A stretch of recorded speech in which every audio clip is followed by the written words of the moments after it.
Uh-oh. Flex. Jeez. Oh, wow. Did it go over? Yeah. Let's go.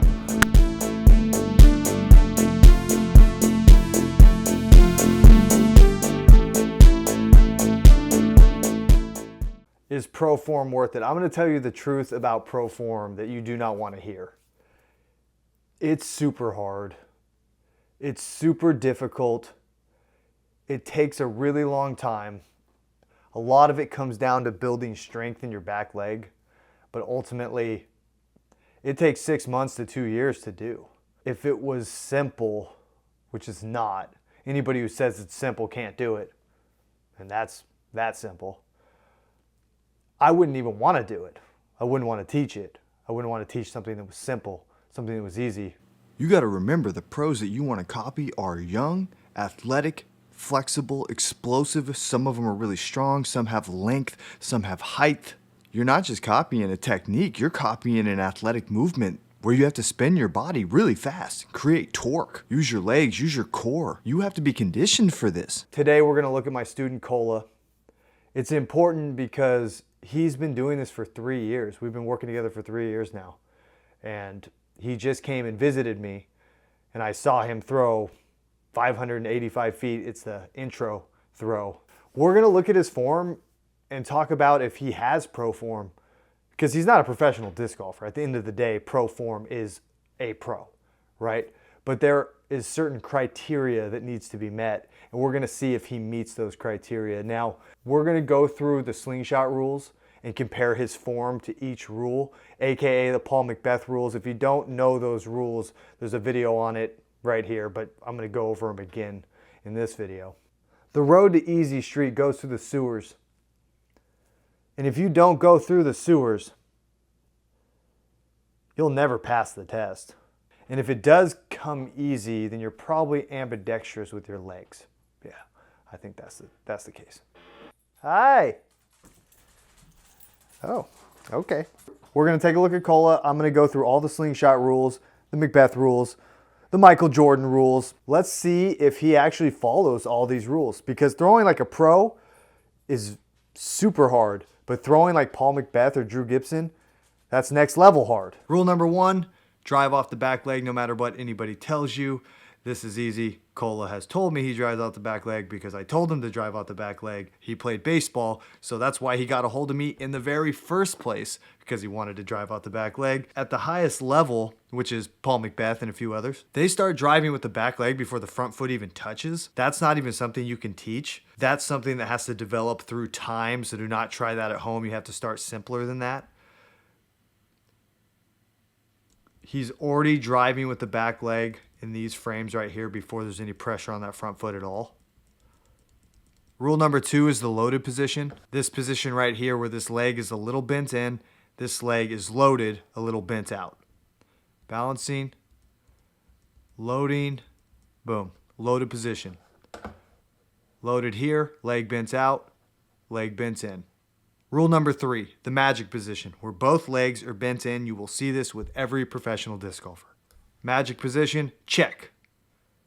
The pro position, the L shape with the back leg. The pro position is the position that separates amateurs and pros. The pro position has to do with 90-90. That's what Cola actually calls it. 90 degrees with the arm. You'll have an L shape here, or somewhat of a 90 degrees there as well. So you can think about it as 90-90 like Cola says, or the L shape how I do. Either way, this is the position that separates amateurs from pros. L shape, here's Paige.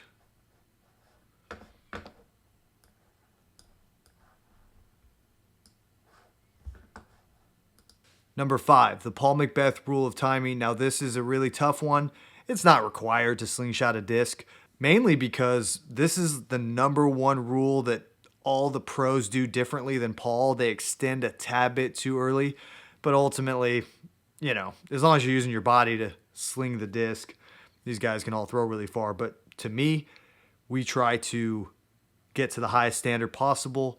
So let's look and see what Cola, boom. We've made contact with the foot. The arm is not fully extended yet.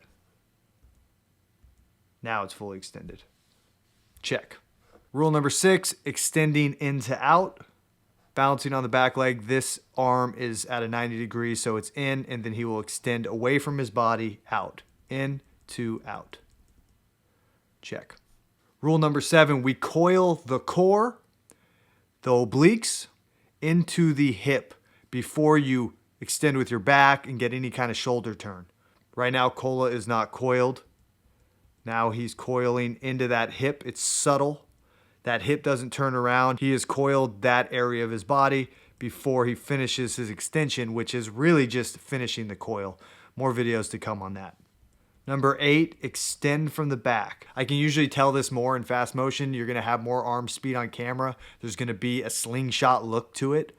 But ultimately, Cola is engaging this muscle right here. The whole reason you straighten your arm is to stretch your upper back. Right now, Cola is extending, stretching his back. This muscle right here. That's the whole reason you use your arm. You don't extend with your shoulder. You don't straighten your arm just to straighten your arm. You're using it with good pacing to slowly get the stretch shortening cycle through your back. Rule number 9, off arm comes in while the extension goes out. This is the double move. This is not a requirement. You do not need to do this. This is Paul Macbeth. This is Drew Gibson. This is myself. This is not something that every pro does or needs to do. This is my personal preference because there's an aesthetic to it. There's an efficiency to it. There's just a Paul Macbethy-ness to it. It's the whole reason I fell in love with this movement. You know, I have a basketball background. This double move, it reminds me of basketball. It's awesome. And that's what I love, but it's definitely not a requirement.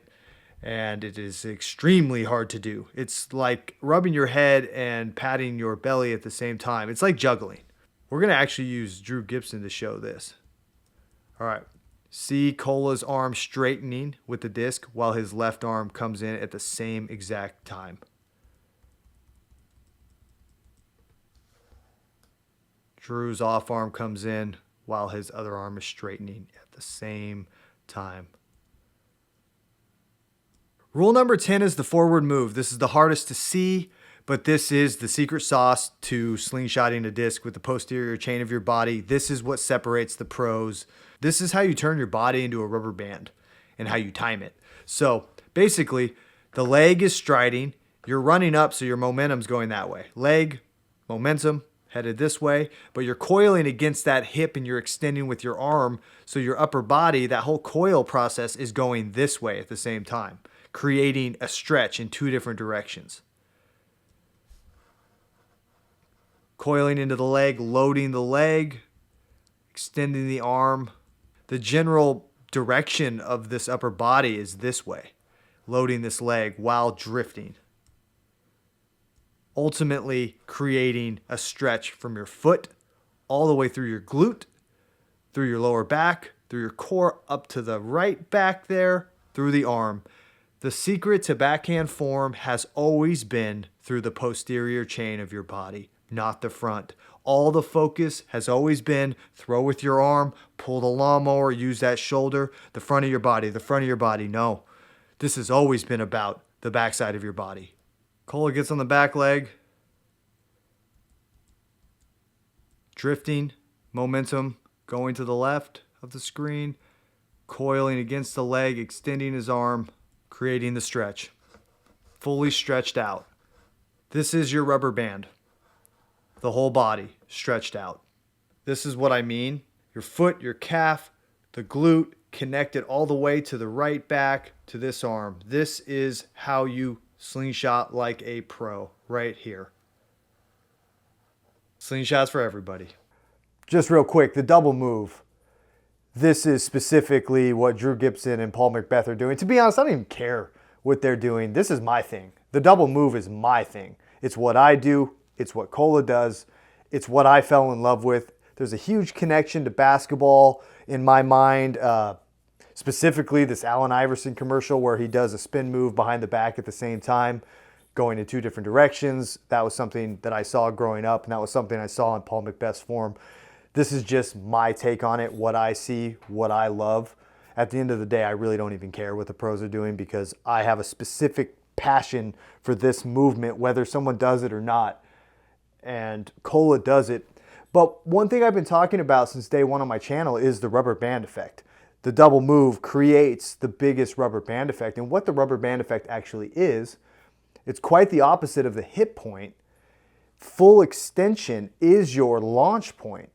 So while the traditional hit point is a big time focus of creating speed right here, the double move creates the launch point where the focus is creating as much velocity and force from here to here. When you do this correctly, from here to here is like zero effort. It's going so fast that you don't even have to try to create a hit point. And it can be seen on camera because the arm just kind of snaps. You don't really see any manual acceleration. When somebody accelerates manually, you can kind of see it. It's like you see it, they're going slow than fast. But with this proper hit point, this double move that I talk about, it just snaps. So boom, it's really hard to see that acceleration. Different levels to it, but ultimately the arm's just clearly going fast from the end of it. And when I saw Cola live, it was the first time that I had actually seen it live. I watch myself on camera and I see it there and I know that I feel it, but everybody else that I've seen live really kind of accelerates a little more. There's been a couple that are kind of in between, but ultimately when I watched Cola live, it was like so clear that he was generating power from the tip of the extension. It was unlike anything I've seen, and that effortlessness, that's how you create it. That's what effortlessness really is. It's not effortlessness of the body, like you don't try at all. That's the biggest myth in disc golf. It's about what is your arm doing. You put a lot of effort into your legs and your stomach and your back, and the arm is effortless from the tip of the extension. Because if you do like a backswing and you accelerate your arm, oh man, that takes a lot of effort on the arm. That's what we're trying to avoid. We put the effort in the core, in the legs, just like any other sport, you know? So seeing Cola do that live was incredible. All right, I digress.